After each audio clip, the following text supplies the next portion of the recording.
Olá, o Alô Senado pede passagem e chega agora cheio de assuntos interessantes para você. Confira, cidadão pede aposentadoria integral para os pacientes crônicos das hepatites B e C.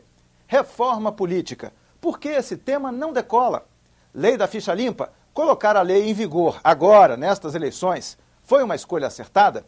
O tráfego pesado no trecho sul da BR-116 vem causando prejuízos. E veja o que falta para a criação do piso salarial nacional para policiais militares e bombeiros. Viu quanta coisa interessante hoje? Pois é, corra, pegue aí papel e caneta e ajeite-se na poltrona. O Alô Senado está no ar. Você já sabe, mas é sempre bom repetir, né? Anote aí, para participar do nosso programa, basta ligar de graça para 0800 61 22 11. Se preferir, mande sua pergunta, sugestão ou comentário pela internet. O endereço eletrônico está aí na tela, www.senado.gov.br/TV. Começamos o Alô Senado de hoje com uma pergunta que veio do município de Nísia Floresta, no Rio Grande do Norte. Antônio Cassiano de Almeida quer saber se os senadores estão ou não preocupados com a proposta de emenda constitucional que estabelece um piso salarial nacional para os policiais e bombeiros militares, ativos e inativos. Segundo a proposta, os PMs e bombeiros dos estados não poderão ganhar menos que os do Distrito Federal. O texto foi aprovado em primeiro turno na Câmara e aguarda a votação em segundo turno. E aí, senador João Faustino, o Senado está ou não preocupado com esse assunto?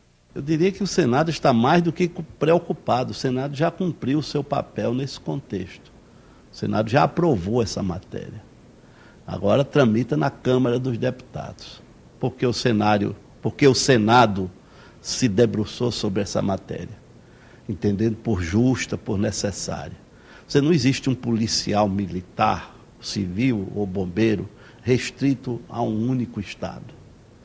Às vezes o policial ele é convocado a investigar em outro estado e levar a sua contribuição para a investigação em outra região. Então você não pode ter um salário aqui diferente de um outro salário acolá. É preciso que se unifique, da mesma forma que se deseja unificar as polícias, para que se combata com mais rigidez o crime organizado no país e se dê mais segurança ao cidadão, é preciso também que se estabeleça piso salarial unificado para todos os policiais brasileiros.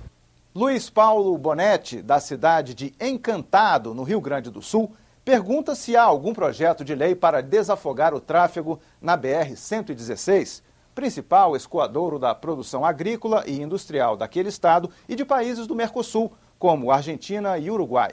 Segundo o Luiz Paulo, a rodovia já não suporta tanto caminhão, o que vem gerando atrasos e prejuízos. Ele ainda pergunta, em tom de sugestão, se o investimento no transporte ferroviário poderia ser a solução a médio prazo. Luiz, levamos a sua pergunta ao senador Sérgio Zambiase, seu conterrâneo. Luiz Paulo, obrigado pela oportunidade, meu conterrâneo da minha cidade natal, que é Encantado.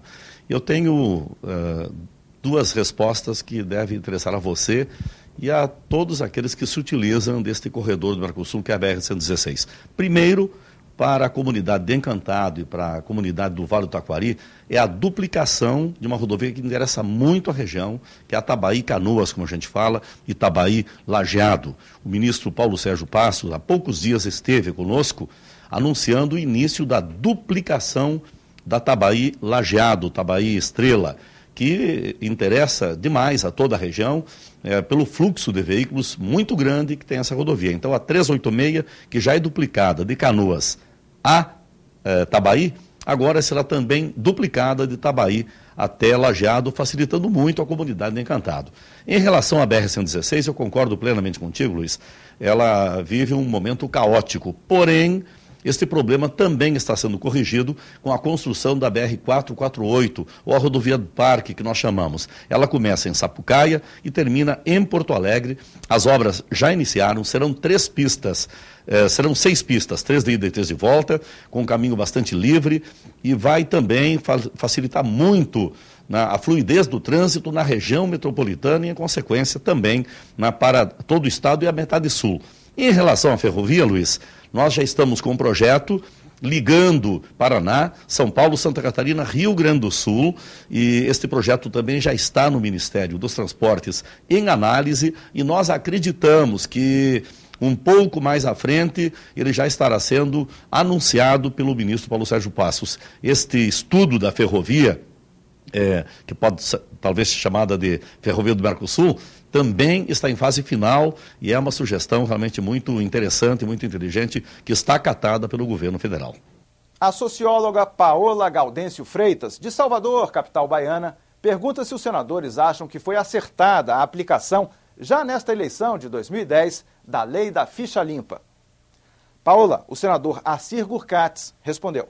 Nós entendemos que esse projeto é muito importante para a consolidação da democracia no Brasil.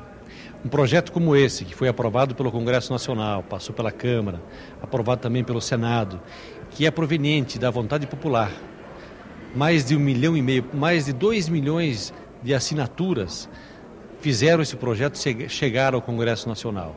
Portanto, o TSE faz uma leitura muito clara da vontade popular. Portanto, colocar em validade este ano esse projeto é muito importante para todos os brasileiros. Esse momento que nós escolhemos os nossos representantes para os estados, para a União, ter a ficha limpa valendo é muito importante para todos nós. E ainda dentro do tema política, o Alô Senado foi às ruas e ouviu de pertinho o que o povo quer saber. Olha só. Eu gostaria de saber por que algum senador não bota para frente a reforma política. As reformas estruturais, de maneira geral, Odilon, demandam bastante tempo para debatê-las, para encontrar consensos, etc. E, lamentavelmente, em nosso país, o calendário eleitoral prevê eleições a cada 2 anos.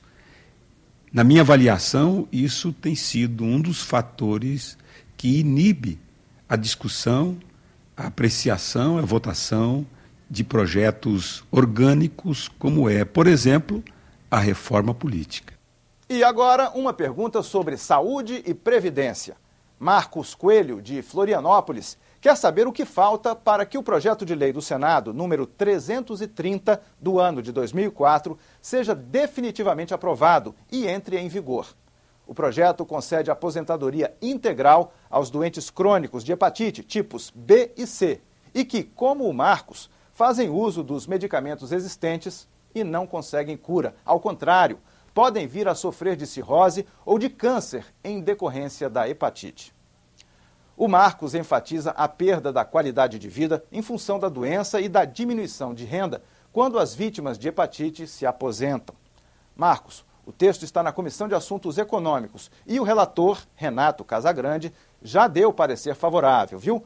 Mas o senador Roberto Cavalcante comentou o seu questionamento sobre o projeto. Dá uma olhada aí. Na verdade, é um projeto na qual eu tenho o maior interesse, tendo em vista que ele é muito semelhante a um projeto também nosso, que é um projeto que visa dar isenção de impostos aos portadores de diabetes. Esse projeto foi muito bem aceito pela população e, na verdade, visa resgatar a mesma situação de outros dependentes de tratamentos permanentes.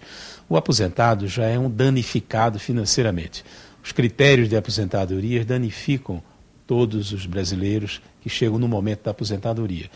E nessa fase, nessa idade que você está menos produtivo, você fisicamente está exatamente desgastado pelo excesso de trabalho ao longo de vários anos, e quando você paralelamente está acometido de alguma dessas enfermidades, além da deficiência e da perda da capacidade física, você tem uma ineficiência financeira, que é, na verdade, o volume de remédios que se é obrigado a tomar.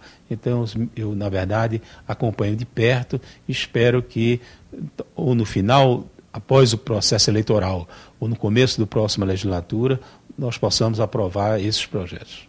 O telespectador Cícero Alves, da cidade de São Paulo, capital, pede uma cópia em DVD de uma audiência pública realizada aqui no Senado.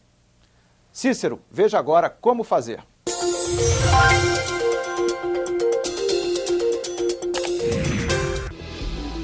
Sou professor e gostaria muito de ter uma cópia para uso didático-pedagógico da audiência pública que debateu o terceiro Plano Nacional de Direitos Humanos.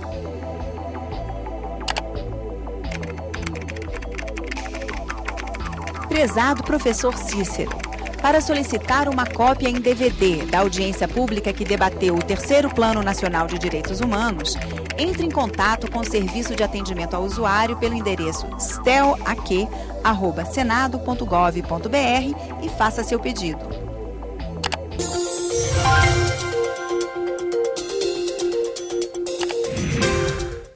E você, não vai participar do nosso programa? Faça como o Cícero de São Paulo. Mande sua pergunta, sugestão ou comentário ligando, de graça, para 0800 61 22 11 ou envie uma mensagem para www.senado.gov.br/TV. Nesse endereço eletrônico você pode assistir novamente ao programa de hoje ou até baixá-lo em seu computador teclando na opção Download. O Alô Senado está terminando, mas a sua participação continua, ok? A gente se vê na próxima edição, se Deus quiser. Tchau, tchau, até lá!